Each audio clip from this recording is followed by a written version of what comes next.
Hello, everybody, and welcome back to the Drive Pink Dialogue. It is episode number 53, and we've both rewatched last night's game. I know we had some emotional takes following the game, but we have seen it again with clear, fresh eyes, a less emotional viewing, and our thoughts on some things have changed. I don't know, at least based on us talking to each other pre-show. I don't know if we feel the same way about some of these things now, but I'm interested to talk about it. We'll be breaking down everything to do with last night's 2-1 loss to Tigres. We'll give out some awards, as always. We'll talk about the personnel decisions. We'll talk about the tactical decisions. We'll talk a little bit about the moments in the game that changed everything. But before all of that, I am your host, Scotty. I'm here with my co-host, Saur. How are you feeling today, man? Yeah, thanks for the switcheroo. I needed to be in the right place. For listeners listening to the podcast, Scotty had put me on the right side of the screen, and I don't like that. I'm doing great, man. Yesterday's game was a little bit of a disappointing one, but thankfully no consequences as such. The game itself doesn't hold too much in terms of what the result means in the overall scheme of things. Ask me again in a week when we play Pachuca and are potentially losing. But it was good. Some lessons learned, a few emotional reactions from someone on this podcast. That's not me. Interesting thoughts afterwards. I rewatched the game and I've dissected some of the stuff that we spoke about yesterday evening. So can't wait to get straight into it. Yeah. I think one of the cool things about doing the post-game reaction is that it's just a post-game reaction. It's just your initial thoughts. There is no analysis. There is no thinking through. There's no looking at the stats. There's no rewatching the game. There's no taking a second. There's no seeing what anyone else had to say. It's just all guts and instinct. And I think that is kind of fun. It is really fun to share with you guys. For those that are listening to this generally on podcast platform, I know you didn't see that. That's sort of a YouTube only thing. I encourage you guys to check it out. Before we get into the game, there's a couple things that happen in Inter Miami's world, and I think there's so much to talk about with this game, and so I want to get into it as fast as possible, but let's just hit these real quick. Inter Miami acquired a international roster slot on Friday, 100,000 GAM from the Colorado Rapids. They're planning on using this. They wouldn't have gotten it until they knew what they were doing with it, and so I expect a new signing over the next couple days. I expect it to be announced over the next couple of days. They'll have to wait for the work permit and the, the medical and all that. But I expect it to happen. I expect it to be a center back, but I can be convinced that it's not going to be a center back. How are you feeling about this new player that we're going to add? I would want it to be a center back. This team is definitely in need of more players in certain positions. Centre back is one of the places that we need to shore up as soon as possible because we either have an injury to our main centre backs or it's just not clicking at the moment in the back four. So I would agree with you. I hope it's a centre back. I wouldn't be averse to bringing in another midfielder, potentially a defensive midfielder, to take some of the load off Yannick Wright because every time he comes off the pitch, we look like a completely different team. I don't think we need another attacker. We've got plenty of firepower up top. But in case we move somebody on like a Leo Campana, I wouldn't be averse to getting a striker, obviously. A few discussions to be had about what is going to be done with that international roster slot. But I have an inkling that it's for a defender, out-and-out centre-back. Okay, I'm going to give a few potential theories about what this could be that make me sad. So I'm just going to run through them really quickly. If they are trading Leo Campana, they have to get another striker. If they're trading Drake Callender, they have to get another goalkeeper. I think that those are more possible than people want to admit. I've seen this team trade so many players that we think are key and foundational that it wouldn't shock me if they did that. I've learned from them to not, to expect anything is possible. Like you said, it wouldn't upset me at all if they brought in another defensive midfielder, because we've seen how important it is for them to get that player. And then center back. this is where I want them. This is where I think it's going to be. I think their plan going into this transfer window was to add 2 center backs, and I think that's exactly what they're going to do. Hopefully it's someone of David Martinez's quality that we feel can just step in and be the guy. So that's what I think is going to happen. I know that their plan was to bring in 2, and so I think this is just them executing the plan. And then if they see anything else, any other opportunities, then they'll attack it. But I think if they get this second center back and they feel good that everyone else is going to be healthy throughout the rest of the season, then they'll feel like this roster is in a really, really good spot. Yeah, I feel like this roster seems sort of almost there. We're 90% there. So just a few additional changes can potentially put us across the line. And I'd be excited to see who comes in, because by the end of this transfer window, we could potentially have a completely new look centre-back partnership. And to be honest, I wouldn't be too averse to that. Yes.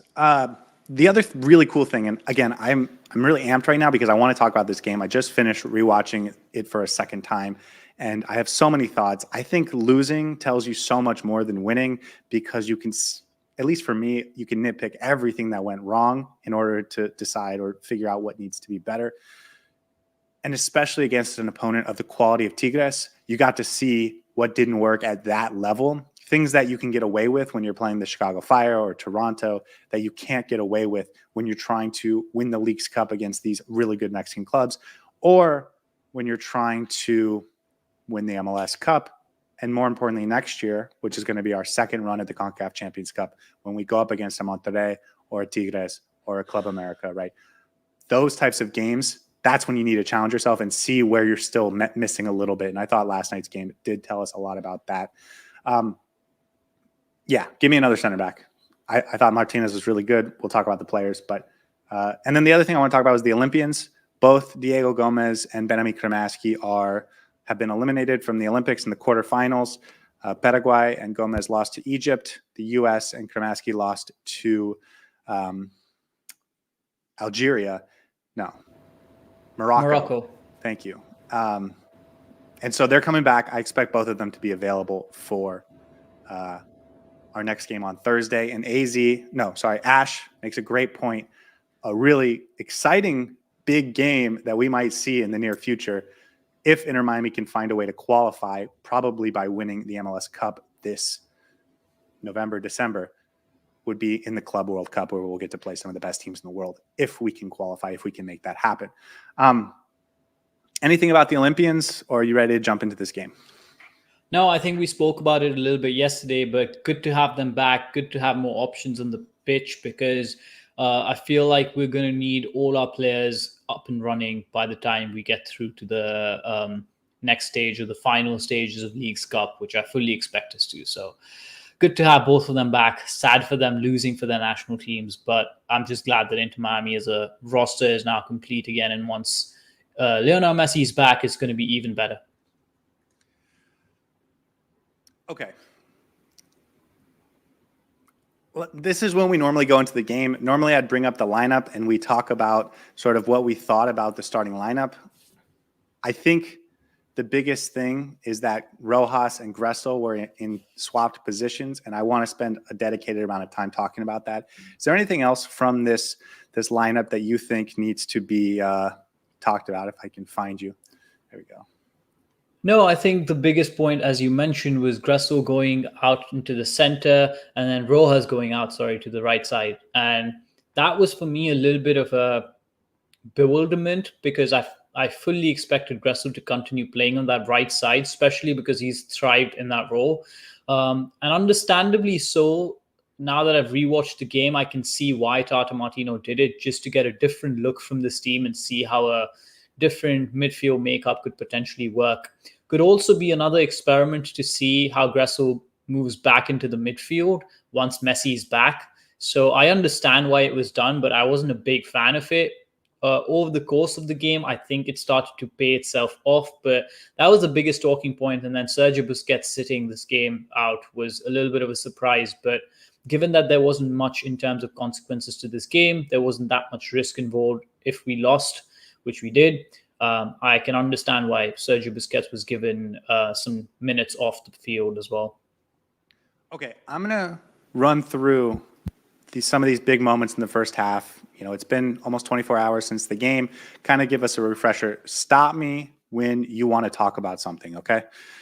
Second minute, Tigres got off to a really quick start. They created an opportunity. It didn't lead to a shot, but they got into our box really quickly by playing right through our midfield. And I thought that was an early sign that our midfield with Julian Gressel, especially on that left side of the midfield, was going to be in for a real trouble, because all it took was one sidestep to blow past Yannick Bright, and then it was off. They pushed it right into our box, and ultimately we had some recovery defense, pull it away, and Jordi Alba booted it away, cleared it. But ultimately that, I thought, was an early warning sign that this midfield might be in a little bit of trouble. And again, it was the second minute. I'm not even sure I had realized yet that we had Julian Gressel in the midfield. It was sort of through that sequence of events. In the 10th minute, Redondo puts a ball forward to Matías Rojas in the box. Rojas stops, tries to cut back, and he kind of trips over the defender. I guess they looked at it. It looks like Rojas stepped on the defender's shirt, and then the defender's hand hits the other foot of Rojas. They didn't really stop and look at it during the game, but it would have been a weak penalty, I think. In the 13th minute, Gressel lays off a nice ball to Campana. Campana has a little bit of a weak shot, and it was saved by Nawa Guzman relatively simply. And then in the 14th minute, Julian Gressel puts from a corner a ball to Alba at the edge of the box. We've seen Alba do this a number of times, where he kind of comes from the midfield into the edge of the box and then tries to fire a shot. And that has been successful a couple times this year. They tried that. They couldn't pull it off. And then that leads us, well, before I get to the Brunetta goal, that was the 14th minute. And I thought through that moment, Inter Miami was the better team. For the first 14, 15 minutes, Inter Miami was the better team. There was a couple moments that scared you, a couple moments that made you nervous, but Inter Miami was creating turnovers high up the pitch. They were getting out in transition. They were creating. And I thought through the first 15 minutes, Inter Miami was the better team. I wouldn't necessarily say they were the better team. I would say we were the most dangerous team in front of goal. I thought that Tigres was a lot better on the ball. And on my second watch, I was actually really surprised by how effective they were in just playing around us. They were so good on the ball. And practically everyone across that Tigres 11 can control the ball so well. So what wasn't working was our midfield trying to go in. And as you mentioned, if they blow past Yannick Bright in the middle, then they had plenty of opportunity to try and create something unless our defenders step in. And we were doing a good job of containing them in that final third. It wasn't necessarily them being effective in the final third or being goal dangerous by any means, but they were still controlling the game a little bit more than us. And I was okay with that, because I felt like that was the plan that Inter Miami was going in with, where we were trying to disrupt them in that final third midfield area, and then we were bombing up the field very quickly. And I don't mean in terms of running, but our passing was very incisive and very quick. We were looking for that one passes through and through to get straight to Campana as quickly as we can. And as soon as we got the ball into the midfield, it was immediately, you could notice we were either going out to Robert Taylor or going through to Campana and trying to create something. So I agree with you. We were very incisive in our final third passing. We were very incisive in getting in front of goal, and we had the more dangerous opportunities. But I do think Tigres had more control when they were on the ball. And it started off really well, but once they scored, it tapered off. And that's why I became a little bit more concerned about the midfield makeup, because we weren't able to sustain that incisiveness in passing. Yes, and I thought after the 15th minute, there was a definite downgrade in our ability to move the ball forward and create opportunities. Like you said, I agree with you. I thought there was a serious quality upgrade from what we're used to from the opposition, their ability to play the ball, be confident and comfortable in possession from their back line, from their defensive midfielders. There was definitely an uptick from what we're used to seeing. But with that said, I thought our defense was holding up, and I thought Yannick Bright started off pretty well, and we were in a solid position to defend everything and also able to get up and create a few opportunities. And then that leads us to, Go ahead. Just a point. And before their goal, I didn't think they had much of a high press as such. They were trying to control the ball quite a bit. But before the goal actually went in, they weren't doing the high press. They were trying to trigger some pressing structures when we were slightly lazy on the ball. But I think before that, we were very good in playing out very quickly, and there was space for us to, play a little bit of football. And then the goal happened, and I'm going to let you speak about it before we talk about what happens after the goal for the next 25 minutes of the first half. 18th minute, Juan Brunetta scores the goal. It is a banger of a goal. Real doozy. I give him props. That's going on his highlight reel. I talked about Juan Brunetta in the pregame show, and I had watched a couple of Tigres' games over the last couple months, and I was like, this Brunetta guy, he's really underrated. Like, people aren't giving this guy enough credit. People are talking about Gignac and how he's the star of the team. And then they'd said during the broadcast that he was the reigning Liga MX Player of the Year. And I was just like, oh, maybe he's not that underrated after all. So an amazing play from him. It starts out by a small clearance to Matías Rojas, who heads it back into the box to try and grab possession. And when I watched the first time, I thought Toto Avilés was trying to clear it. I don't think that's what he was trying to do. I think he was trying to pop it over the attacking player and pop it back to Matías Rojas to keep possession. He misplays it, pushes it 3 to 4 yards higher up the pitch than he wanted to, which goes right to Brunetta, who heads it forward to the striker, Ibanez, who heads it back to him. And then the volley, that was an incredible shot. It actually made me feel a little bit better about Avilés, because if you just clear the ball, it's sort of a panic last second maneuver. And in that scenario, you got to just bomb it away if you're desperate. But he was trying to play in possession. It made me feel a little bit better about what Avilés did there. It was a physical mistake, and it certainly cost the goal. But it wasn't a mental mistake, and it wasn't a panic mistake. It was just he got the ball wrong, Yeah, and I think in the first viewing, I thought Avilés was a lot worse than he actually looked when I watched the second viewing throughout the game. I agree. I didn't think he was that bad. Yes, he doesn't necessarily play that well out of pressure when the high press is on, and he does tend to make certain, hasty decisions. But it felt like he had a clear instruction from the coaching staff to try and play a little bit more with the ball on. And in the second half, he had a couple of really good incisive passes, line-breaking passes through, and I didn't think he was necessarily that bad over the course of 90 minutes. That I completely agree with you. The little lob was unfortunate. I don't think it was a daft decision from him. He wanted to do something in terms of playing out from the back rather than just booting it out. It didn't come off, and then Pachuca. Oh, am I giving us a preview of what's to come in the next round? Sorry. Tigres just played it really, really well, and it felt like it was a goal straight out of the training ground that you couldn't necessarily do much with. And well-worked goal. Unfortunate that the lob didn't come up from Avilés, but I would be less critical of him this podcast than I was yesterday evening, that's for sure. Yeah, same. That was, I think, my biggest takeaway from the second watching is that I thought Avilés was above average in that game, and then I would drop him to an average performance because of that one mistake. And also, you see Yannick Bright stepping towards Brunetta to block a shot, Avilés stepping up to Brunetta to block a shot. So Brunetta's only opportunity to score there was to make that ridiculous lob shot, and he pulled it off. But it's not even like they had taken themselves into bad positions or anything.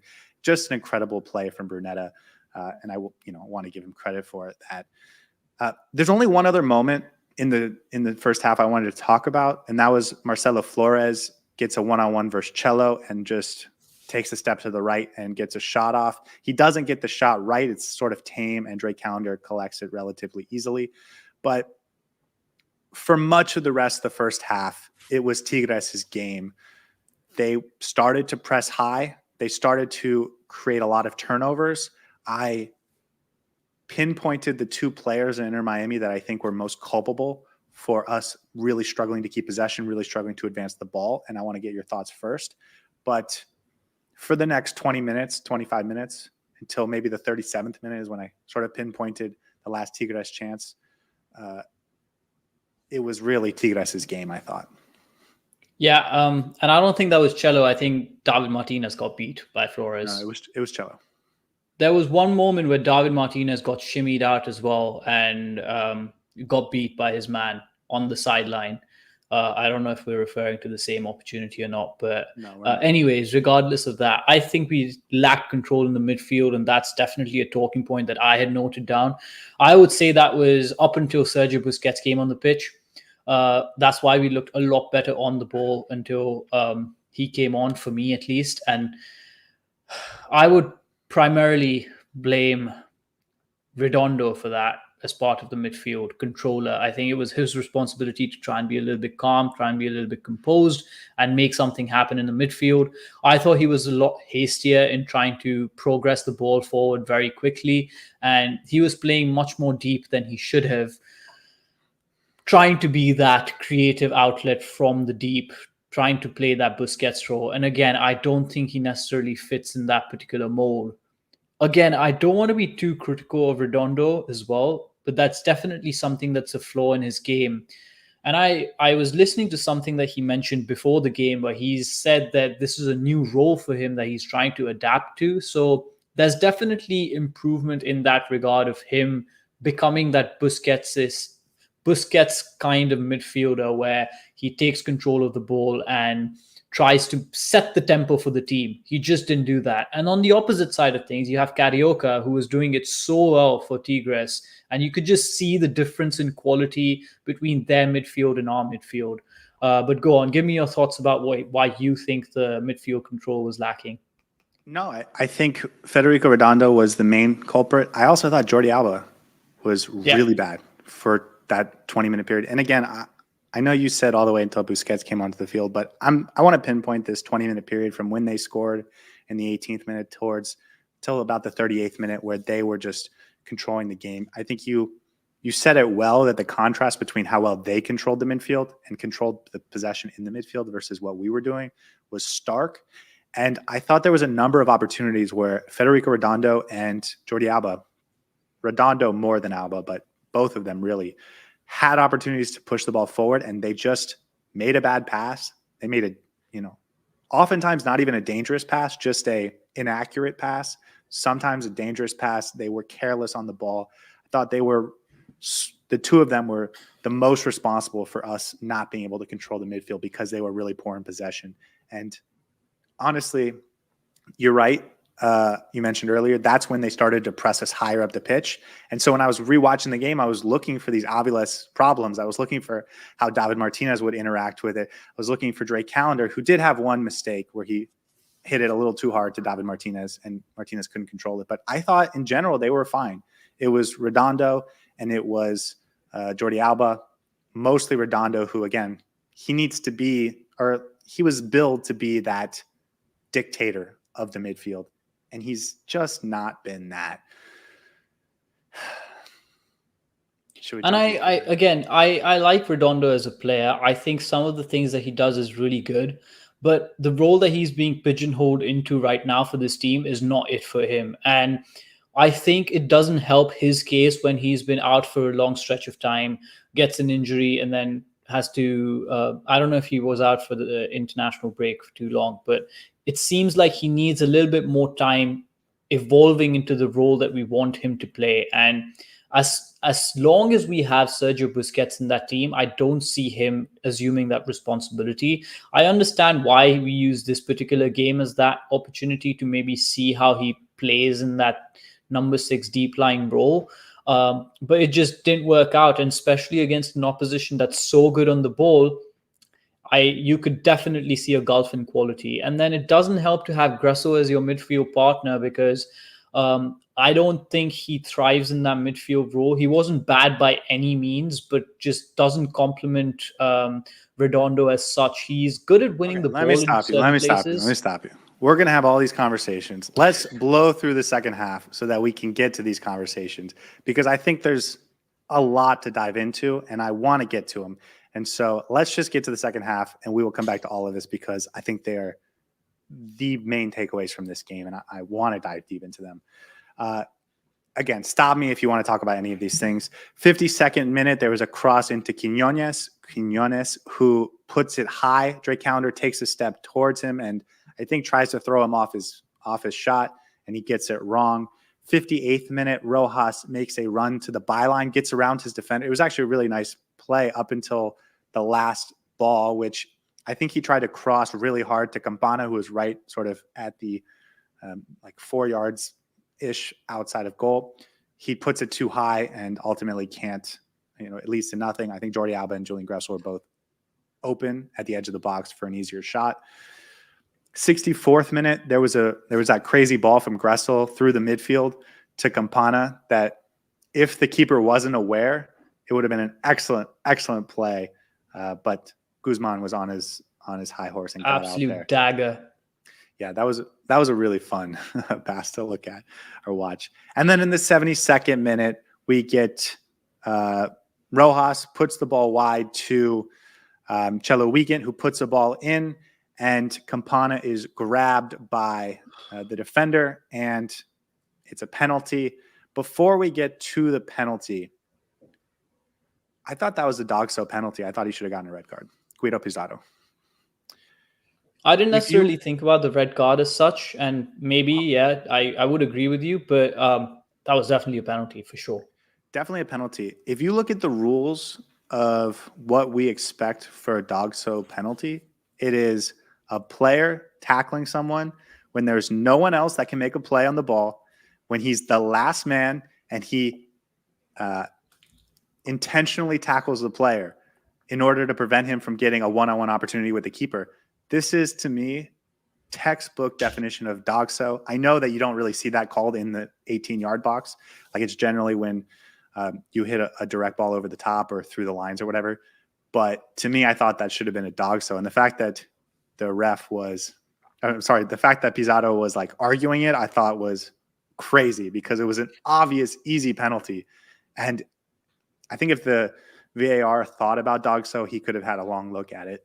I'm not sure he did. It didn't come to mind the first time I watched it. I saw some people mention it. I thought that there was a real shout for a Dogso there. Yeah, it makes sense because if he hadn't been pulled down, he probably had a tap in for a goal. So, yeah, interesting call there. Didn't necessarily think about it when I watched the game. And then the actual penalty from Campana, who gets the goal, ties the record. I thought he absolutely needed that. I thought it was a huge confidence boost for him. You have any thoughts on that? Because I do. No look in the top corner, absolutely bombs it. You could see immediately when the penalty was given, Campana was running to the ball. He was like, give it to me. So confident in his penalty. Very well taken. Definitely deserved it for the hard work that he put in this particular game. And yeah, I thought very well taken and a lot of confidence to take it the way he did. I've never played professional soccer, but this is what came to mind when I watched that. He stands up to the ball, and you're right. He knew he was taking it. And he smiles as he takes the shot. And I was thinking about this, and I thought, this is, in Nahuel Guzman, a penalty extraordinaire type goalkeeper who's very good at getting in the opposition's head and all of that. And Campana knows there's a really good chance this game goes to penalties. And so he decides to go the opposite way and put a little bit of doubt in the head of Guzman. I thought because of how that came off, because of the smile, the stare, the confidence in how Campana took that penalty, I thought there was going to be a add-on effect for if we went to penalties where the rest of the team wouldn't be so afraid of Guzman and Guzman would have a little bit of doubt in his own ability to stop a penalty. I thought that shot and the style of the shot wasn't just for the goal, but also to try and give us a little bit of an edge if we did go to penalties. And I thought it's a shame we didn't, because I would have been really curious to see if there was a linger over effect, because I thought Campana did that with the intention of, I'm not just going to score, I'm going to mess you up moving forward. And that was very gutsy because he goes no look as well. Like it was really well taken. He smiled. It in, yeah. He's smiling as he takes the shot. That was cool. 76th minute, Campana has another opportunity an incredible save by Guzman. Good shot, but incredible save. And then in the 79th minute, Campana with a ridiculous run, dribble, and then outside of the foot pass to Leo Alfonso, just beyond the reach of the defender. And then Leo Alfonso takes a step in. It looks like he's going to shoot, but he takes it a little too far. So he tries to take a stutter step, realizes he missed it, kicks it off to Redondo, who bobbles it and ultimately ruins the opportunity. But that run from Campana was ridiculous. And it was just this 10-minute stretch of Campana being ultra confident. And I'm sure we'll talk about Campana later, so we can save it there. But 82nd minute, Tigres had a chance. It was a header, put just wide. And then 84th minute, Christoph with the mistake that leads to the Juan Vigon goal. Thoughts on that play? I thought we were really good in that second half. I thought we were better in the second half than we were in the first half, better than Tigres in the second half. And that play was just unfortunate. Christoph to be culpable for that particular goal for sure. I thought he could have done better in defending that. He slipped. I don't know if he slipped or he tried to slide tackle it out. Don't know what he was trying to do there, but gives it back to the player. And then Chelo Weigandt, who could have potentially been in the way for a block. He had a really good block earlier in the game as well in the second half that prevented a goal, but just didn't get there in time. Again, I think he went to ground too quickly. Maybe if he would have stood and made himself big, it could have just come off him. But what a shot. I don't think Drake Calendar could have done much about it. Top of the crossbar into the goal. Unfortunate to go behind. But I genuinely thought that we were controlling the second half a lot better than we were in the first half. And we were a lot more dangerous, especially after that penalty. And I thought we could come back into it, take this game to penalties, and maybe try and get a win there, but it just didn't come off, I guess. Yeah, that play, Christoph with a poor play. I should add, Christoph came into the game in the 81st minute for David Martínez. I know that David Martínez had a little bit of a limp at one point in the second half, but by the time he came off, he looked like he was fine. He was walking fine on the sideline after, so I don't think it was injury related. And I hate that move. I hate putting on a center back, like switching a center back in that late in the game, that situation, because they are not fresh. They are not in the rhythm of the game. And so you are liable to make a mistake like that. You're significantly more liable to make a mistake like that when you have just come into the game a minute and a half earlier and you're not in the flow and all of a sudden you're defending everything. And I hated that. And so and also, you're not necessarily winning the game. So it's not like you do have time to control the ball or play on the ball, because the opposition is trying to put pressure on you. So it was a weird choice to bring in a defender at that time. I want to talk about this more in a few minutes, so I'll just leave it there. But obviously, Christoph's fault. Chelo Weigandt steps over to try and block it, and then he just slides. Slips, yeah. I didn't think he slipped. I thought he slid like he was going to cover the ground ball. It was weird, but then he takes himself completely out of blocking the shot. I thought that was a poor decision from Chelo. So unfortunate goal. And then beyond that, we had an opportunity in the 92nd minute. Rojas puts an across to Leo Alfonso, who gets the header. Not a particularly great opportunity, but worth mentioning. I mean, it was a good opportunity. He didn't take it well. So yeah. A better opportunity if it's coming from Leo Messi to, Leo Campana header. But, from the situation, it was the best we were going to get, and we couldn't convert. And Inter Miami loses 2-1. Anything else about this game, or can we talk about the things that matter? No, I think the first half we were poor, didn't necessarily control the game. The Tigres team showed why their quality is the way it is, why they are such good players. Their ball-playing ability I was very jealous of. I wish our team can control the ball the way this Tigres team does. The second half, we were a lot better. I thought Tigres sat back a little bit, gave us a lot more space to play around with. A lot of our players grew into the game, especially Matías Rojas and Julian Gressel. So once they got going a little bit, it felt more controlled. Sergio Busquets came on and we started creating opportunities. Campana had a good second half. I don't think this is the last time that we see them. There may be another opportunity where we get our revenge back. And if that happens, I don't think Inter Miami is going to lose that game. I think we have all the tools in the shed to try and beat this Tigres team. even without some of our crucial players like Suarez and Messi, we still were able to take it to them and could have essentially got a result if we wanted to, if we didn't have some individual errors. So overall, good game, disappointing result, but a lot of lessons to take from it. Yeah. If we're going to play this team again, in all likelihood, we're going to have to beat two better teams on the way to get there in the Columbus Crew and Pachuca. So I think if we get to that point, we're going to feel great about beating Tigres, especially at home, especially if we have Suarez and Gomez and Gramaski and our whole team is healthy and potentially, well, we wouldn't have a new center back, but we would have more available to us. There's so many things I want to talk about in this game. The Gressel-Rojas switch up. Just a side note, Gressel didn't take a lot of the corners. We had a ton of corners in this game, and Gressel took. Robert Taylor was taking some of them, yeah. Taylor, Rojas. I don't like that, especially because we were already taking Gressel out of his groove by moving him into the midfield. I still think this is Tata Martino's fault we lost this game for two personnel decisions. And I thought tactically we set up the right way. We created enough chances to win. But first off, I thought starting Chelo Weigandt instead of Ian Frey was a mistake. And I know that you feel differently now than I do about Chelo Weigandt. But no, I should clarify what I mentioned before our podcast started. And I spoke to Scotty about this, that I don't think Chelo had a bad game by any means. And I thought we were maybe a little bit too harsh in judging the kind of game he had. I thought he was okay. His defensive work was still quite decent. Going forward, he could have done better. But even then, I thought he had some really good crosses, like a couple of good crosses that one led to the penalty and then another one. But I would still start Ian Frey over Chelo. That's a given. So this is what I saw in the second viewing, is that Chelo Weigandt was playing way up the pitch, and that was intentional. That was the game plan. That was the tactical setup.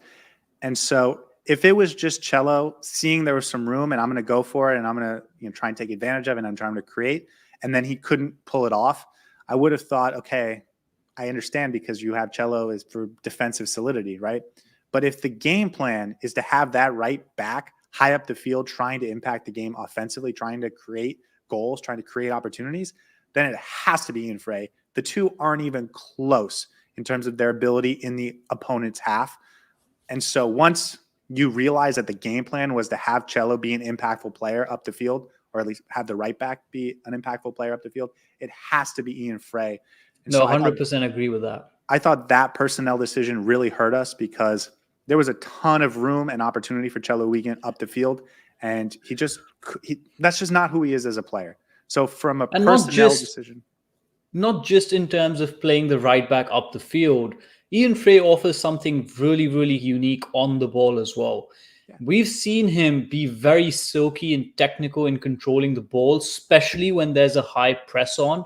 And that just helps players like Avilés, who may not necessarily be that good on the ball, to find an outlet in your right back, to maybe make a wayward pass to your right back in Ian Frey, and then he can control it and take it out into space and relieve some of that pressure.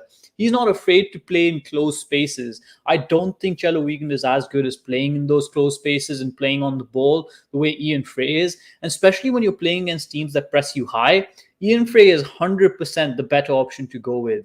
He's also, I want to say, it's not even close. Like, it's not like Ian Frey is better than Chelo, but on Chelo's day, he can do no, it's not even close. And they're two very distinct kinds of players. Let's just put it that way. Yeah, and then completely spaced the other part of what I was going to say. But so that was the first Chelo. That was the first personnel decision I thought Tata got wrong that really cost us in this game, because there was a ton of opportunity for a right back like Ian Frey to impact this game positively. And then the second one was the Christoph substitute. We talked about it a little bit, but taking off David Martínez, who was in the flow of the game, with 10 minutes to go in a tied game that you want to win, for Christoph, who hasn't played, right? He missed the last couple games because of injury. He hasn't played in like 3 weeks. And to just throw him into an intense game against a really good team and tell him to just find the flow of the game, I thought was really naive from Tata Martino. It would have been better if you would have just sent Christoph as an add-on to the two defenders that we have on the pitch. It would have been fine, because then you're not breaking the flow of two center backs in the play. Here's the thing about substitutes is they have to find the flow of the game or they have to change the flow of the game. And that can be an awesome thing, especially for attackers, because the game can get stale or you might not be able to create what you want to create. And so you throw in an attacker that changes the flow of the game in order to benefit you. But as a defender, you have to find the game and you have to find it right away.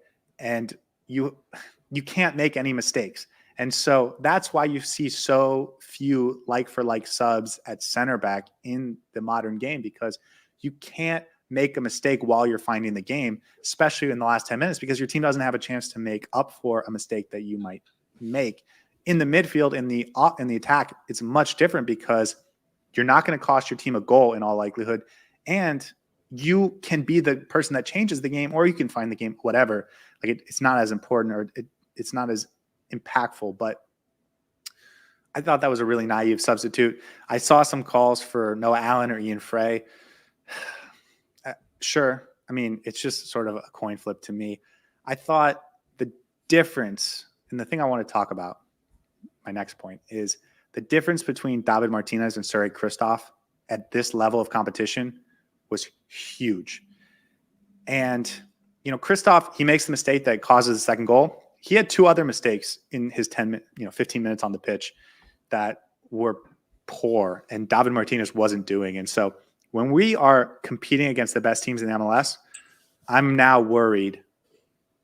Like, you can get away with it with Kristoff. Kristoff's not a huge liability. He's not, single-handedly going to cost you a ton of games. Like, you can win games with Kristoff, but the difference between David Martínez and Kristoff is huge. And if we can get another player like David Martínez, I would feel so much better, especially in the big games. 100% agree. I don't think I can add anything to that in terms of analysis, but bringing in Kristoff was a bit of a bewilderment for me. Bringing him on as an added center back to maybe shore up some of the back line would have been okay, but I don't think that was the point of the substitution. The point of the substitution was to give David Martínez a time off, and 10 minutes is not going to change much in terms of his physicality. So I was a little bit confused by that. If you wanted to do it earlier, so that at least there's still time for your attackers to try and create an opportunity. And if we go behind, then we can still go on and create something. And Kristoff has more time to adapt to the game state as well. But yeah, I do agree that this game, Tata Martino promised experiments, and some of the experiments did not come off, and some of his decision making was a little bit confusing. And the more I watched the game in that second viewing, the more I was like, okay, you know what? I don't necessarily blame the players as much. I feel like a lot of the pieces were not put in the right spots to actually have the level of impact that we want from them. Exactly, Skrilla. I completely agree with this point that Chelo is not necessarily a bad player, and he actually does the job when he needs to do one, but he's just not effective as in the way that Ian Frey is. And when you have someone on the bench who can actually make such a vast impact, and I'm not sure if anyone agrees in the chat about this, but I do think Ian Frey brings so much more quality to this team when he's on the pitch. When you have that tool, why not use it, right? So that's just going back before we move on from your last point. You mentioned that you would have been okay if we added Kristoff to a back line instead of replacing him with David Martínez. I will say I wouldn't have loved that because we had momentum in that game. Campana looked like he was taking over the game. Yep. I did like, if any sub was going to be made, I would have loved to see Ian Frey for Chelo Weigandt, because I think that could have been a difference-making substitute. We had the momentum when Kristoff came onto the field, and basically from the second he came on, we had no more momentum. They were able to press him. He turned the ball over a couple times, obviously one that turned into a goal. Really disappointing.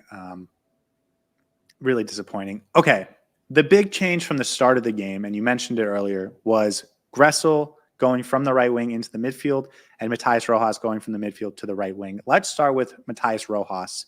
I saw a lot of people last night not feel great about Rojas. I think even we talked about it in our reaction. I think both players grew into the game, and I thought we saw Rojas play his position. I thought he was really, really good in the second half, and I thought he was growing into the game in the first half. Before we get to Gressel, give me your thoughts on Matías Rojas? There's a thing that's been happening with our front five that I've really liked over the last few games. This has started off since Messi and Suarez departed for the Copa. And that's the fluidity in the way that we play. I think Rojas embodies that fluidity because he can play in multiple positions across the front line. Yesterday, it took him a bit of a time to go back into that right wing mode where he starts to take on defenders and starts to stretch the field a little bit. But even then, I didn't necessarily think he had a bad game. He was average in the first half, and I think it was an issue across the pitch where we weren't necessarily controlling the game. But when he did get the opportunity, he was very incisive in his passing. He was finding the passes. And especially in that first 15, 20 minutes, we were actually creating quite a lot of dangerous opportunities with our front three and a couple of our midfielders. So it was working. It worked a lot better in the second half when Rojas was like, I'm going to take on the ball and I'm going to take on the defender and I'm going to run through the byline. He was combining well with the players around him and he grew into the game. I would say he had a solid 7-point game. It wasn't bad by any means, and he got into the role. And that's something that he can do across like different positions. And going back into that right wing role sort of took him time to adapt to. The other thing is, going back to our last point about Fran Chelo, when you're Rojas, no, but it's related. When you're Rojas, you are a left-footed player. You're a winger. You like to take guys on one-on-one. A player like that can benefit so much from an overlapping fullback that Chelo tried to do. And that's why Chelo was so high up the pitch, because it was Rojas and not Gressel. Whereas Gressel likes to stay wide so that he can find space and whip in crosses and be a playmaker or be an opportunity finder. Rojas likes to create opportunities by taking guys on one-on-one, and I thought he did a really good job. But you have to compensate for that with better play from the right back. And so just another reason I thought Ian Frey should start, because the combination between Frey and Rojas would have been significantly better. And also just a last point on Rojas, I think the second half where there was more space, he started to come more centrally as well and utilize the wing. So he was doing both. Yeah, he was finding it. Yeah, and it was difficult for the opposition to try and figure out what direction Rojas would go into, and that can be really dangerous for any attacker, right? So he was getting into the game, and I liked what I saw from him. Overall, above average performance from Matías Rojas by all means, and I wouldn't mind seeing him in that role again in the near future. Here's what I'll say about Rojas. He scored a couple goals over the last couple games, but from a minute-to-minute perspective, I thought this was his best performance since I agree. His first couple games at Inter Miami, maybe that Red Bulls game or the Montreal game or something like that. But he has disappeared a lot in the midfield over the last couple games, aside from popping out for a goal, which is great. But like, he hasn't been able to dictate tempo and the game like you thought he might as a 10. He looks much more natural as a right winger, and he's doing a lot of the things as a right winger that you wanted to see from him in the midfield, right? Getting on the ball and taking guys on, and getting on the ball and finding passes to the outlets out wide, right? Things you wanted to see from him as a 10, we were seeing from him as a right winger. That's clearly his natural, most comfortable position, and he had confidence.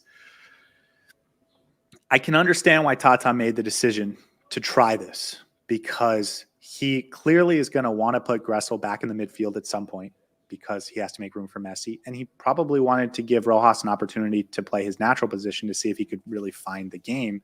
And so I thought it worked for Rojas. I didn't think it worked for Gressel.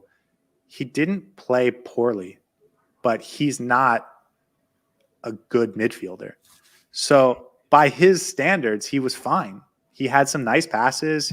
He created some nice opportunities, but like athletically, positionally, defensively, like he's just not a number 8 at a level like this. You can win some games in the MLS with him as an 8, but you can't win knockout do or die games with him in the midfield. I complained a lot about him and Busquets together, but even with Yannick Bright protecting him, and Bright played really well, even with Bright protecting him, it was not a good midfield performance from Gressel. And his best moments in this game were things he could have easily done from that right wing spot. I think it was fine. Like you said, I'd be happy to see Rojas back at the right wing. I would not be happy to see Gressel back in the midfield. I think this one was a failure from a test perspective. 100% agree. And what Inter Miami has essentially done in these last 7 games is give the ball away to the opposition and then try and press them, get the ball back when the opposition makes a mistake, and then go in for the kill and find the spaces in the transition and score from those opportunities. Gressel has been superbly effective when he is in the transition, gets on the ball, and distributes the ball quickly to our front line. That he's done from the right wing position. This game, we were facing an opposition who are immense in their ball playing abilities. I didn't remember a single moment where Tigres was losing the ball too much or making wrong choices. Even when we did press them, they were moving around, they were getting into spaces, they were able to find the pockets of space to then distribute the ball out. In those situations, Gressel is the last person I want in the midfield because he is not effective at all. The way you beat a team that never loses the ball is by keeping the ball and making sure you control the ball. With Gressel and Redondo both in that midfield, we had 2 players who aren't necessarily the greatest in terms of their ability to play in tight spaces. And that's why we struggle so much to control that half, to control the game. I thought Yannick Bright was the positive spot in this midfield. The reason why we weren't suffering as much in transitions was because Bright was in there to shore up the defense a little bit. But even then, when you need to control the game against a team that plays on the ball so well, when you need to be in charge of the ball and set the pace for the game, you can't have Gressel in the midfield. And I don't think he looked particularly great yesterday evening. And that's not a knock on him as a player by any means. He's done so well in these last 7 games to get back into a position where we can say, okay, I like Gressel as a player. But you need to set your players up for success, as we've so often spoken about in this podcast. And Tata Martino, seeing him as a midfielder just doesn't make sense to me. Unfortunately, I think we're going to see Gressel in that role again once Messi's back. And that's why this was an experiment that was done in this game. But someone's going to have a conversation with Tata Martino about Gressel and Ian Frey. I think it's okay that we saw it last night, because we had an opportunity to experiment. And if Tata comes away with that performance saying, okay, we can't have Gressel in the midfield, then I'm okay with it. And I don't think Gressel cost us the game. I mentioned the 2 personnel decisions that I did think cost us the game, and that was Chelo and the Christoph substitute. But I don't want to see it again. We have so many other midfielders that are better. So when Gomez and Kramaski come back, I can't have Gressel in the midfield.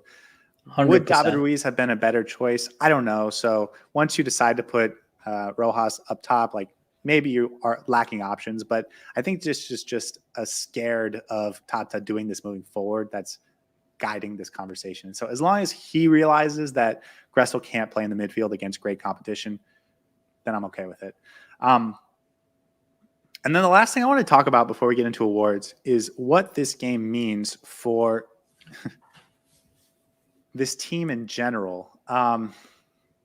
We just went up against Tigres, who's going to be one of the favorites for this tournament, one of the best teams in Liga MX, one of the best teams in North America, one of the historic clubs, right? Maybe they're not Club America, maybe they're not Monterrey, maybe they're not, but like they're right there, and they're as famous and historic as any club in MLS, and they're as good as any club in MLS. And Inter Miami went toe to toe with them. They could have won that game. If you look at the stats, it's relatively even, and that was without our 2 best players, in my opinion, our 3 best players in Lionel Messi, Luis Suarez, and Diego Gomez, and also Benjamin Kramaski, who will be back. I feel like if last night taught us anything, it's that this team can beat and compete with anyone. And by the way, I should add, we had, I think, 5 or 6 below average performances on an individual basis. Chelo, Jordi Alba, Redondo, Robert Taylor. Like, there was a number of performances where individual players played below their average.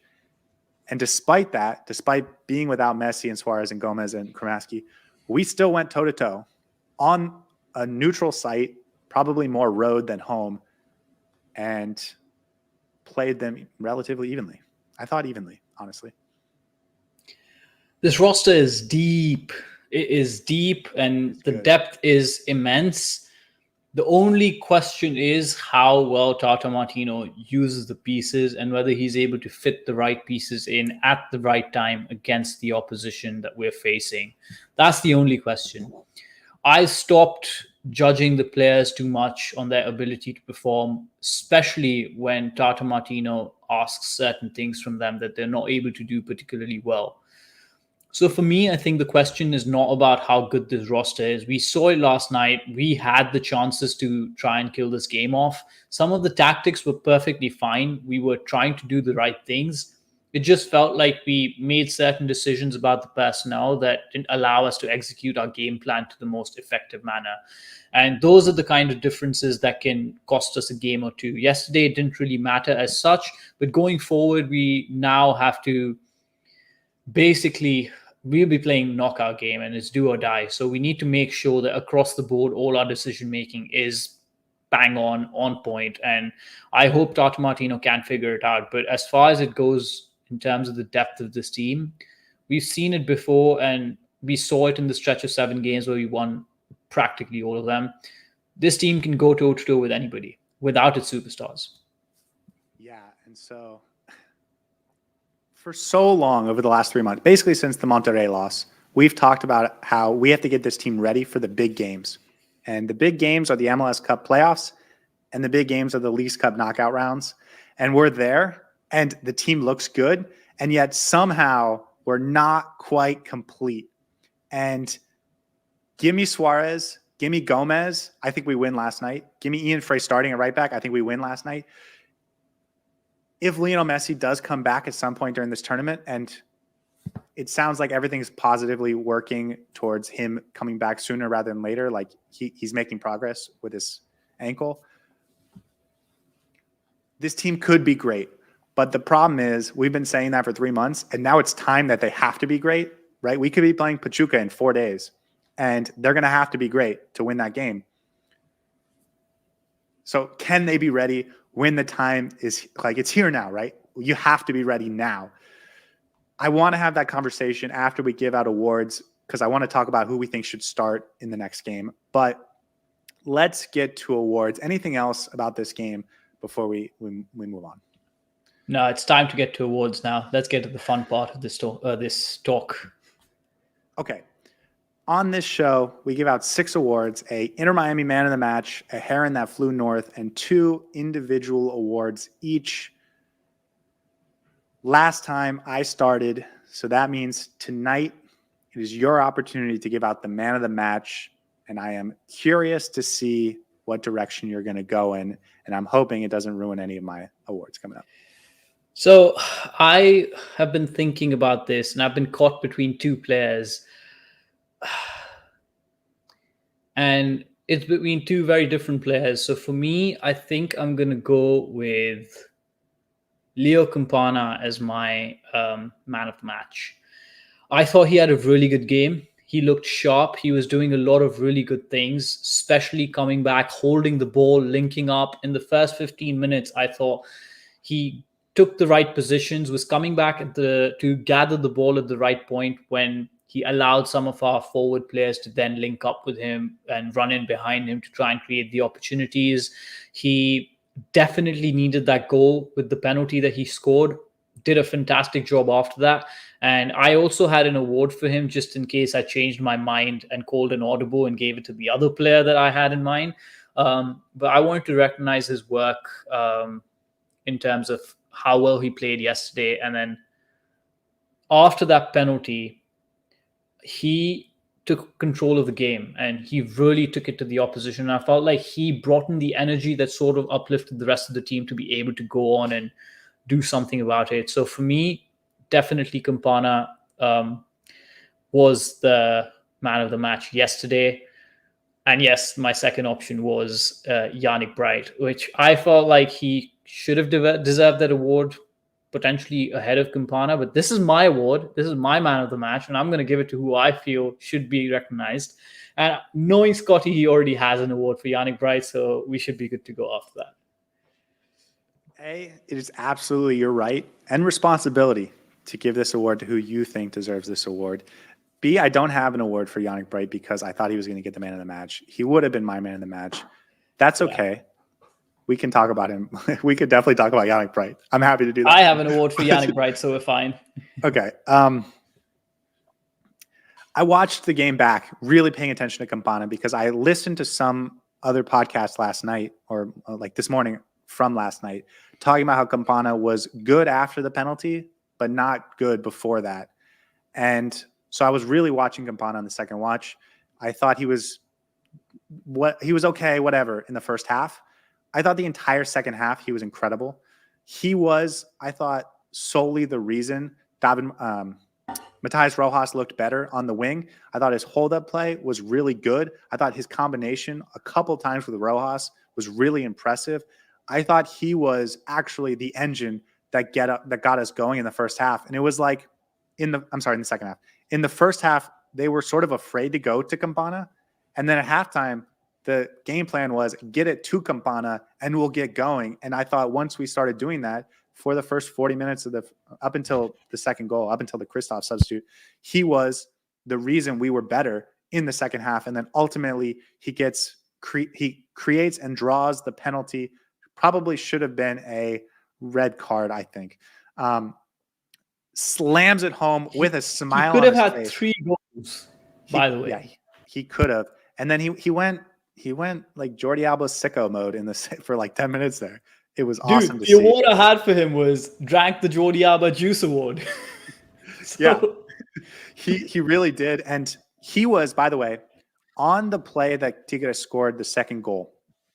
It was a cross in that Kristoff like pushed away straight to Weigandt that led to the goal. But Leo Campana was sprinting in the 84th minute from the central part of the pitch out to the wide player to try and get in the way of that cross. He's about 2.5 yards away when the cross like leaves the foot of the Tigres player. But even in the 84th minute, it is all energy, all hustle, trying to make the game both defensively and going forward.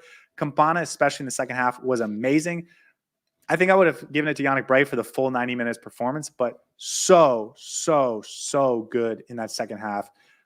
And the confidence he got after that goal was really fun to see. He's not going to start next game because Suarez will be back, but man, it was just fun seeing that from Campana. And the smile and the confidence on the penalty sticks with me. Yeah, completely agree. And yeah, David Martínez, I thought he was in contention yesterday, but after the second watch, I thought he had a really good game, but I didn't think he had a standout game like some of the other players that we mentioned. Are you talking about David Martínez right now? Yeah, I am talking about David Martínez. We have awards for this reason. What are you doing? Okay, I'm sorry. Let's move on to the next award, please, before Scotty kicks me off the podcast again. I should have just muted you. I didn't even need to stop you. As you can tell, he has control of everything on this podcast, and I don't like that. I'm planning a coup, guys. I would happily give you all the control. Thank you. Our next award, and by the way, I think that's a good award. I think he is deserving. Like he would have been my next option. Our next award on here is the heron that flew north. Herons from Florida don't fly north, so if you catch one flying north, they're doing the wrong thing. I have to ask you first, who do you think I'm planning on giving this award to? I think you're going to give it to either Federico Redondo or Chelo Weigandt. We're going to talk more about Chelo Weigandt over the next 20 minutes. But I'm giving it to Federico Redondo because Chelo was asked to do things that he's not great at, and I have a big problem with that. And again, we'll talk about him in a few minutes. But Redondo was just bad at the thing he's been doing for a long time. You talked about how he's adjusting to a new style, but this is the same thing he's been doing for weeks. Is playing as an 8, trying to be a guy that can help in possession, that can help create, and that can also be good up the field and press high and all these things. And he was just bad. He was really bad under pressure. And you expected him to be better at this aspect of his game when you buy a young U22 from South America and the Argentinian like heritage. But it was a very American feel to his inability to play out of pressure, his inability to put balls on target. He was bad in this game, and for me, he's the Heron that flew north. I have an award for him that you very kindly stole from me, and I called it the Tachycardia Award. For those unfamiliar with some of the science behind that, tachycardia is a condition where your heartbeat races much faster than its normal pace. And I feel like that's Redondo. He essentially was the pacemaker in that midfield in this particular game. He was responsible for setting the tempo, for setting the speed, for controlling the ball, for controlling the midfield, for making things tick. And at times he was either really quick about it, he was a little bit erratic in his passing, a little bit wayward in his passing, or at times he was a little bit slow to control the game, passing backwards. It was just not perfectly paced. He was the one responsible for setting the flow of the Inter Miami's attack. And for me, the biggest difference, and I've already mentioned this, is how well Tigres' midfield, and they don't have any superstars in their midfield. I still wouldn't say that their midfield was the best player. Their two midfield players were the best, but Carioca and I forget the name of the other player, and then Brunetta, the three of them were controlling the pace and controlling the flow of the midfield so much better. And I was just sat there wondering, why isn't my midfield doing this or doing something similar? And it's just I don't know if it's a difference in quality, because I do think Federico Redondo has the ability to do that. But imagine when we have Sergio Busquets in that midfield who's able to do that. And then if you get Federico Redondo, who builds up that ability to then control the midfield, which he hasn't necessarily shown, we would be unbeatable with that midfield, because we would just control the ball and play around the opposition like it's nothing. And unfortunately, Federico Redondo has not been able to adapt to that role. And yeah, I agree with you. I called it. You would have either given it to Redondo or Chelo Weigandt. Maybe Alba had a shout.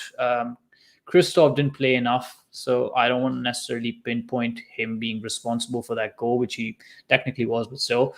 So Redondo, for me, a good shout, man, for sure. I've been very critical of Federico Redondo. I think that he came in at a price tag that says you should be the best 8 in the league or the best 6 in the league, and he has not lived up to that.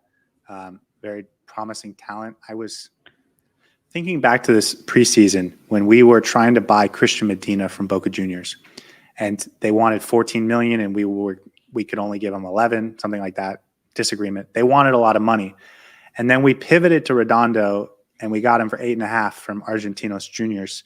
And I thought at the time it was like, oh, Boca Juniors just sold a few players. They're trying to puff their chest out and just get a huge fee. And that Argentinos Juniors was willing to take a smaller fee for a similar quality player. And I no longer feel that way. Redondo certainly has more development to do for now. And I'm going to regret saying this, and I hope I regret saying this, but I think Redondo is a guy that goes back into our best midfield next season, not this season.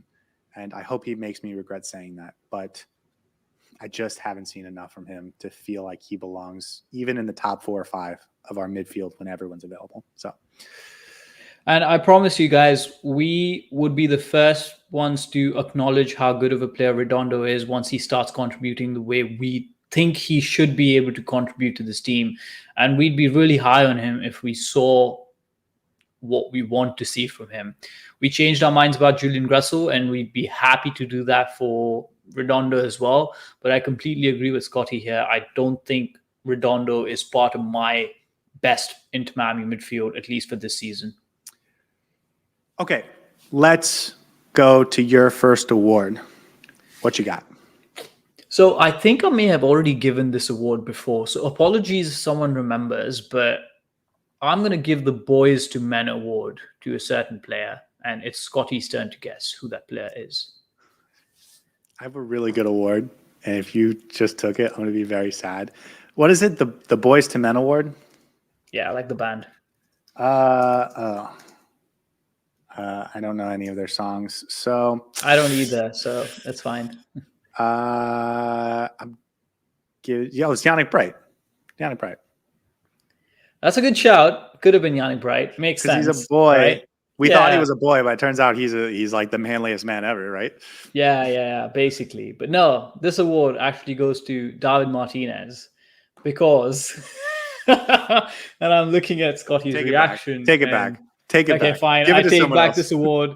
This award goes to no. It's David Martínez. No, this award goes to David Martínez because he has shown that he is a man in place of the boys that we were playing in his position before him.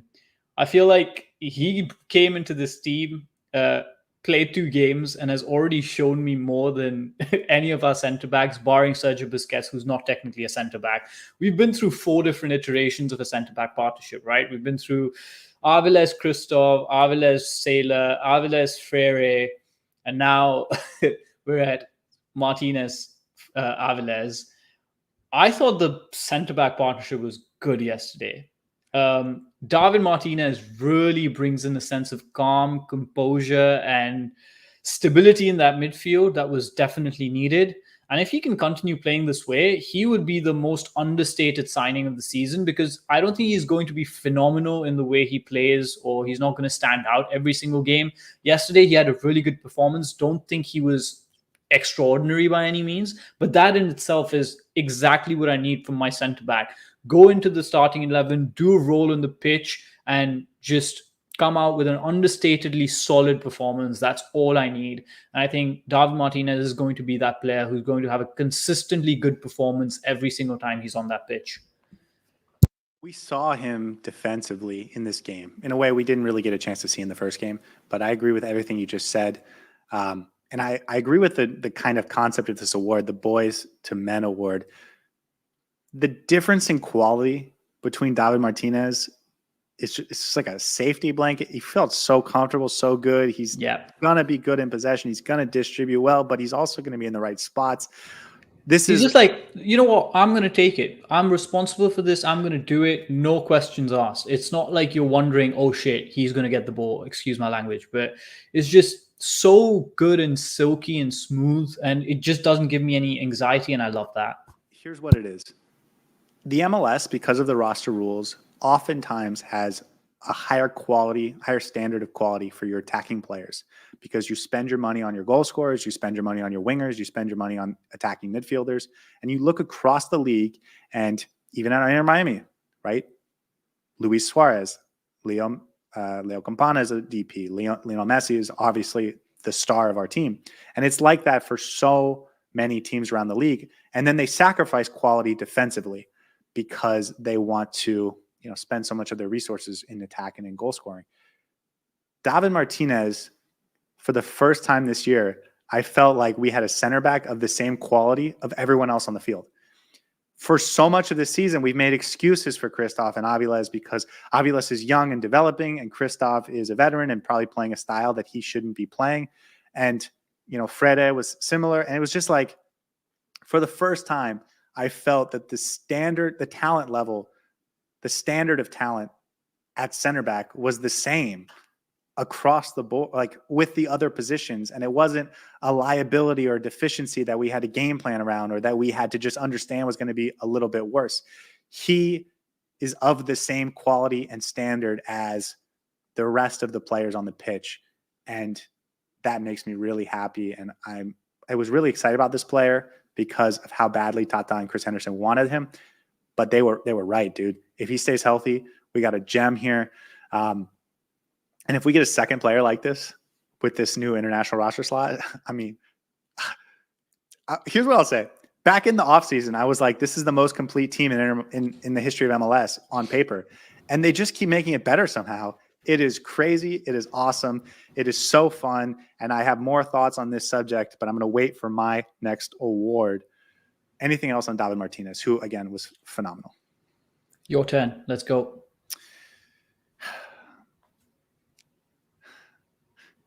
You're not going to like this award. I'm giving the best right back in Inter Miami history award. Oh, my God. Obviously, Jordi Alba, right? Right back. No. Obviously, Jordi Alba, right? Because he can play right back and he'll be better than everyone else on the pitch. It's obviously Chelo Weigandt. You've copped out. You've taken my quote and used it against me. I'm not using it against you. It's for a larger talking point. It does go to Chelo Weigandt, who, when we acquired him, I thought he was an upgrade on DeAndre Yedlin, who I thought was the most consistent right back in Inter Miami history. So I think Chelo Weigandt was like the highest standard and consistent right back we've ever had. And that was okay. That was cool. And just like what I just said, like I kept feeling like this team has gotten better and better. But now we've gotten to a point where the standard of being a starter on this team has raised so high that the guy that 3 months ago was the most consistent and technical and talented right back we've ever had is no longer up to the standard that we need for this team, because we no longer have the expectations of making the playoffs or being one of the worst teams in MLS. Our expectations are to be the best team in MLS, not just there, but significantly the best team in MLS, clearly the best team in MLS, and to win continental tournaments. And Chelo Weigandt took us from a team that didn't make the playoffs with DeAndre Yedlin last year to a standard that's we're one of the best teams in the East. But to go from where we are now as one of the best teams in the East to the undisputed best team in the MLS and probably the best team in the entire continent, we have to take another step up in our standard. And I'm not even saying Ian Frey's that guy, although I do think he has the potential to get there.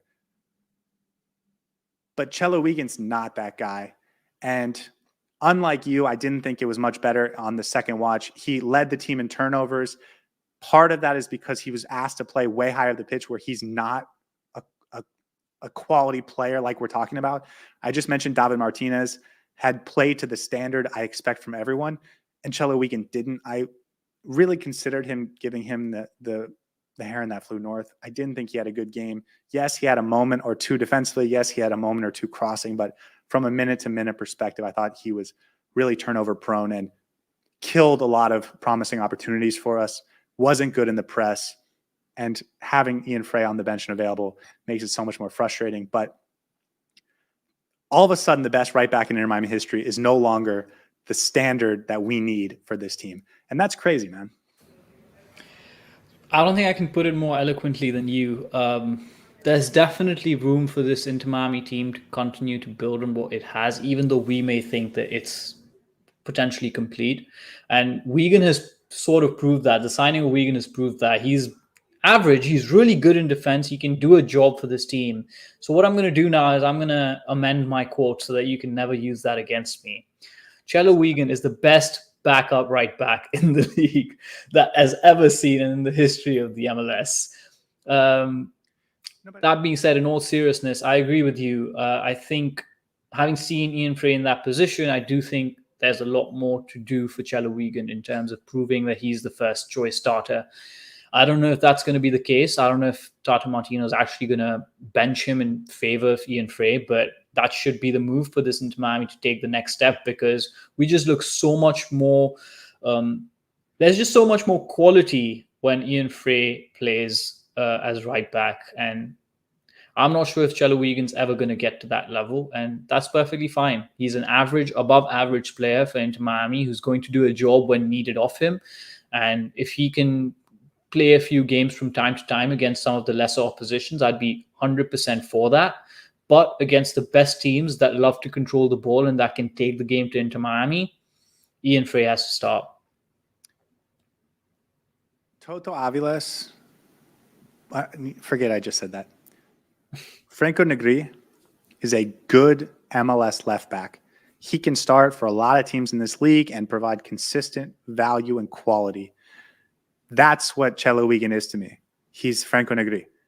And if we were starting Franco Negri every game, we're okay with him for 3 games because Jordi Alba has an ankle injury, or, we need to rotate Alba. Franco Negri is a great backup. But when you're talking about winning this League's Cup and going to beat Pachuca on Thursday night, or going to beat the Columbus Crew in the following game, or going to beat Tigres in the following game, or going to win against Cincinnati on the road in the MLS Cup East Finals, or LAFC in the MLS Cup Championship, or next year in the CONCACAF Champions Cup, you can't have Franco Negri starting at left back, just like you can't have Chelo Weigandt starting at right back. Go with the upside. give him the opportunity to develop into that role. It has to be Ian Frey.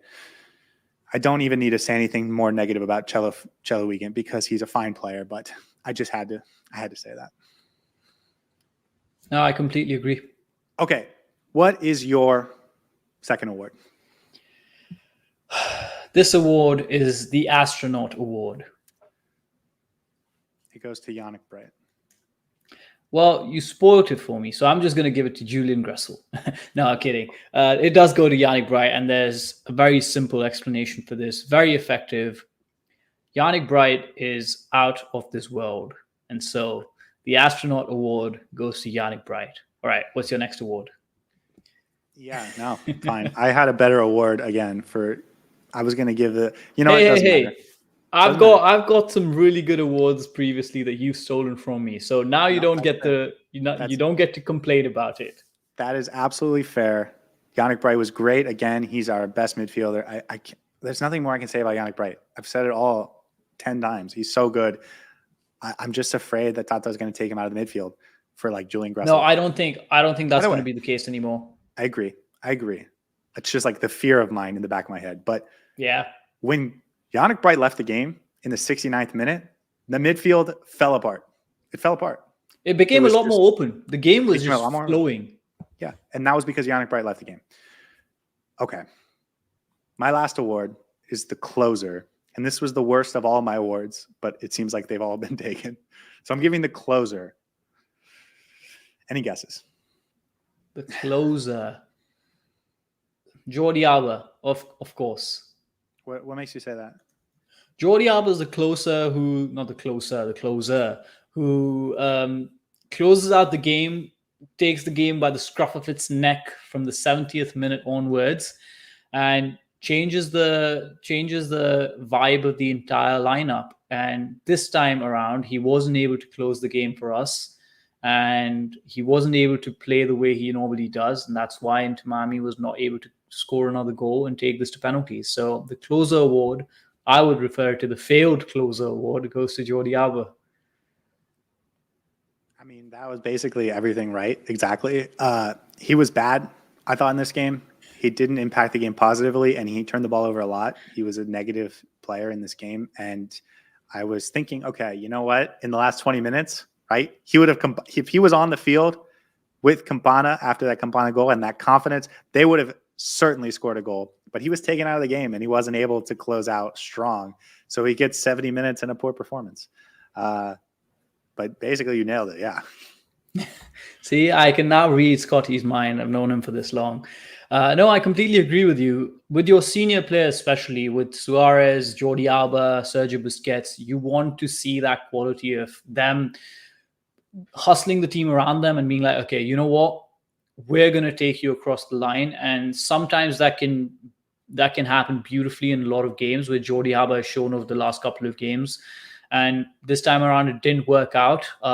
Whether that was because there wasn't too much attached to this game in terms of tangible consequences, that might be something.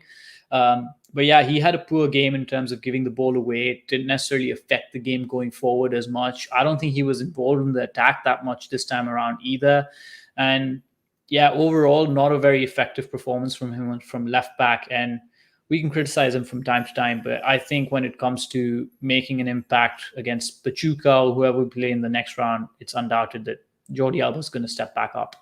Yeah, I'm not worried about him long-term at all. And just a poor performance, and it happens. He was the only of the Barcelona four that were starting, so you would have hoped he would have sort of stepped up. But that, like, I have no concerns long-term. Going back to the Ian Frey Chelo conversation, so much of our play was trying to get the right back high up the pitch, and we didn't see that at all from the left side. Jordi Alba, that's his thing, is to get way high up the pitch. He wasn't doing it very often, so just a weird decision. Okay, there's a couple other players I think are worth mentioning, and you stop me whenever you want to talk about any of them. Drake Callender gives up 2 goals. Neither were his fault. I don't think there's a conversation between him and Dos Santos. I hope there's no conversation, and I think there's not going to be. Like, you have to start Callender for the rest of the tournament, but something. Toto Avilés, on my second watch, I thought he was much better. We talked about it. Robert Taylor, complete ghost. I was watching the second time through to see when he impacted the game, and he just didn't. Poor performance from him. He was a complete nothing in this game. I think he'll bounce back. I'm actually not even 100% sure he'll start in the next game, but we can talk about that. Matías Rojas, we talked about. Sergei Kristoff, we talked about. And then Busquets came on in the 70th minute. I thought we missed Busquets to start the game because he's the guy when they start pressing high up that you can get the ball to calm things down, to get the team feeling like, okay, we have an outlet. I thought him and David Martínez partnered really well in the last game. So when he came onto the field, I don't know if he had a huge impact, but his absence in the first 70 minutes I thought was very noticeable. I don't know if you had any thoughts on him. 100%. He would protect the ball, and that's what we needed in this game. A player who can hold on to the ball a little bit and make smart decisions in terms of moving it along and just setting the pace for the rest of the team. That's what we were missing, and it was unfortunate that until Busquets came on board, that didn't necessarily happen. 100% agree with you in that. Just going to a question in the chat from PF. We talked about it a little bit earlier, but did Tata place Gressel on the left mid to test him for when Messi comes back for the right wing? I think that's absolutely what happened. Yep. And I didn't think it went well, and I hope we don't see it again. Let's talk about this upcoming game. The Pachuca-Toronto game, I believe, is starting in 10 minutes, an hour and 10 minutes, 10 minutes. I think it's starting in 10 minutes. We will play the winner of that game. Pachuca's the better team, and it's at like a neutral site, so Pachuca will get a little bit of an advantage from home field.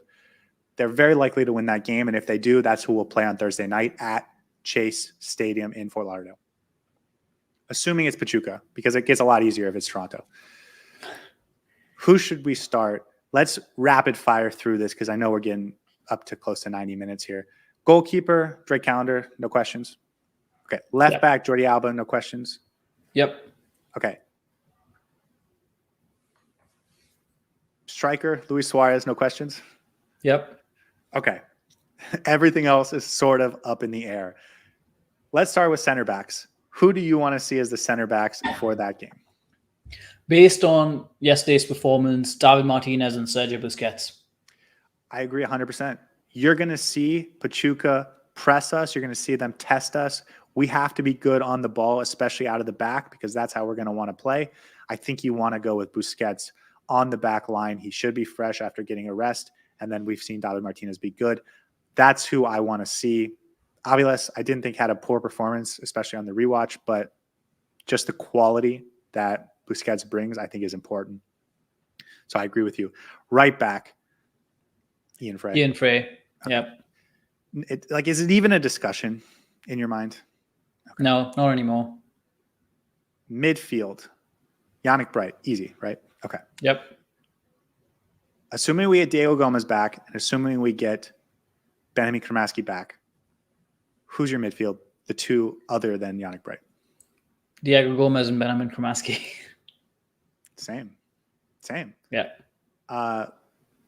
I talked about Redondo, but he's below Sergio Busquets. He's below Yannick Bright. He's below Diego Gomez. And I think he's below Benjamin Kramaski as well. Oh, yeah. Yep. And so that makes him fifth midfielder. And that doesn't even take into consideration Julian Gressel and Matías Rojas. So I agree with you. I think it's Yannick Bright, Kramaski, and Diego Gomez in the midfield. Left wing. Where are you going? I actually want to see Matías Rojas. I want to see him on the left wing. I think he's building up some sort of form, and I do think he can be effective in that left wing role. Robert Taylor's sort of been a little bit off and on, and I wouldn't mind him coming off the bench and trying to impact the game. So I would actually go with Matías Rojas to see what he looks like there.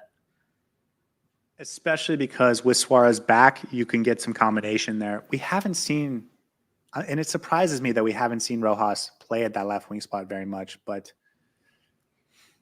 I would be a little bit surprised if we saw it, but I think it is what I would do. Suarez up top and then Gressel at right wing. We agree with that? Yep. What do you think we're going to see on Thursday night, assuming it's Pachuca and it's a tough must-win game? Callender, Avilés, Martínez, Weigandt, Alba, Sergio Busquets in the midfield, Yannick Bright in the midfield, Redondo in the midfield, Gressel, Suarez, and then Robert Taylor. I think that's what we're going to see. Or I don't agree. actually, that's what I think we're getting Diego Gomez at left wing. I think we're going to get Julian forget Gressel Diego at right Gomez is wing. back. Yep.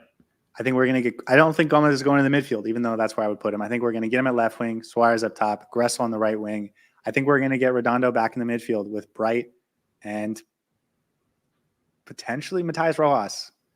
Maybe Kramaski. I would go with Kramaski, but potentially Matías Rojas, which is the same midfield, for their credit, that just won like 6 out of 7 games. So let's not hate on it too much. And then I think we're going to get Busquets in the back line with Martínez, but we'll see. I also think we're going to get Chelo, and that would make me so angry. Saur, I'll be honest with you. This game made me feel all types of emotions, and I could talk about it for another 45 minutes, but it's been an hour and a half. We should wrap it up here. Anything else before we wrap it up? Anything to watch for? Anything to be excited about over the next couple of days?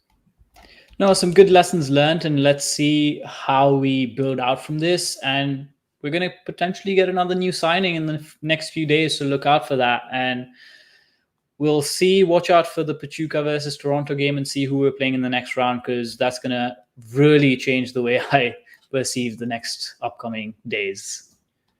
Yeah, definitely. Okay, guys, we will not be back for a midweek episode because we'll be back for the pregame show on Thursday, 1 hour before kickoff.